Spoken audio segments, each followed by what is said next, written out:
Mark 5 verses 1 to 43. They came to the other side of the sea, into the country of the Gadarenes. When he had come out of the boat, immediately a man with an unclean spirit met him out of the tombs. He lived in the tombs. Nobody could bind him any more, not even with chains, because he had been often bound with fetters and chains, and the chains had been torn apart by him, and the fetters broken in pieces. Nobody had the strength to tame him. Always, night and day, in the tombs and in the mountains, he was crying out and cutting himself with stones. When he saw Jesus from afar, he ran and bowed down to him, and crying out with a loud voice, he said, "What have I to do with you, Jesus, you Son of the Most High God?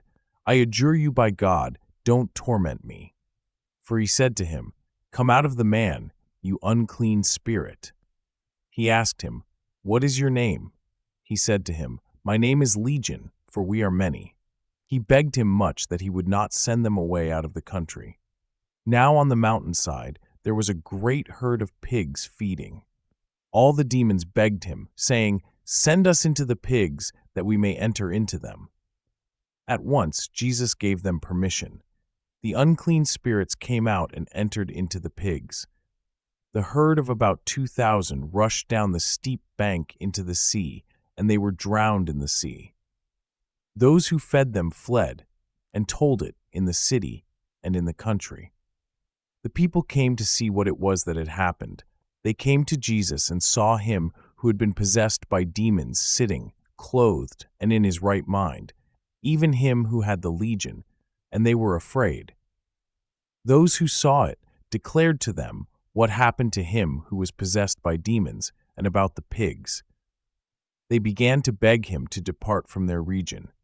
As he was entering into the boat, he who had been possessed by demons begged him that he might be with him.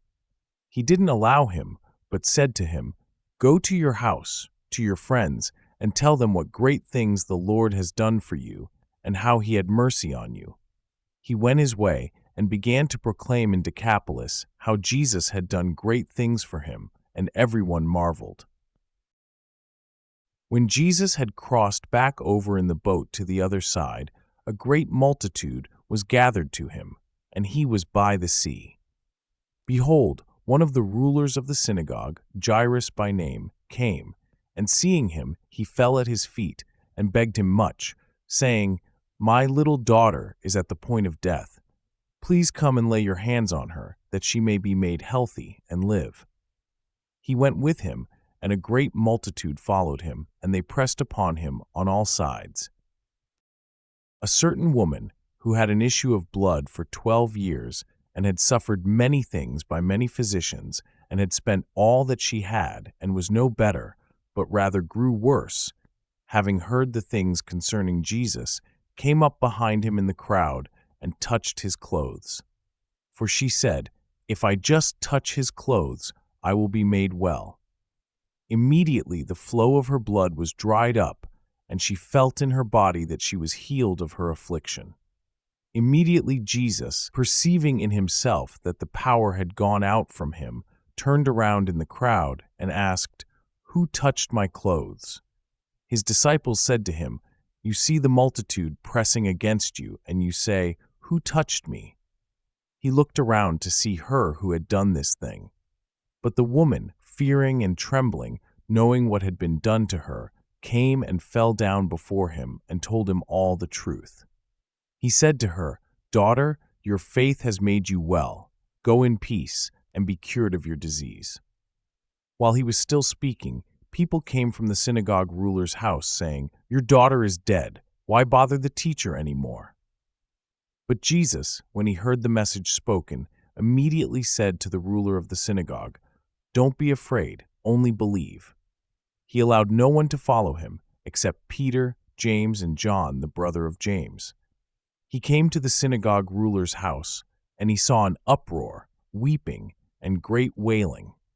When he had entered in, he said to them, "Why do you make an uproar and weep? The child is not dead, but is asleep." They ridiculed him, but he, having put them all out, took the father of the child, her mother, and those who were with him, and went in where the child was lying.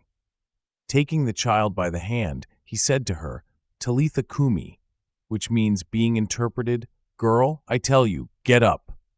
Immediately the girl rose up and walked, for she was 12 years old. They were amazed with great amazement. He strictly ordered them that no one should know this, and commanded that something should be given to her to eat.